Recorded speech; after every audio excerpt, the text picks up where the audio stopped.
మా తల్లిగారు, మా ఫాదర్ ఒక ప్రైవేట్ బస్ కండక్టర్, ఆర్టీసీ కాదు.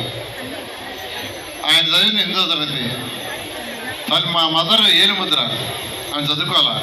కానీ మేము సాయంకాలం చదువుకుంటుంటే అక్కడ కూర్చునేది. మాకేం తెలీదు. ఉదయం చదువుకుంటుంటే అక్కడ కూర్చునేది, నాకేం తెలీదు. నేనేం చదువుతున్నా నాకు తెలీదు.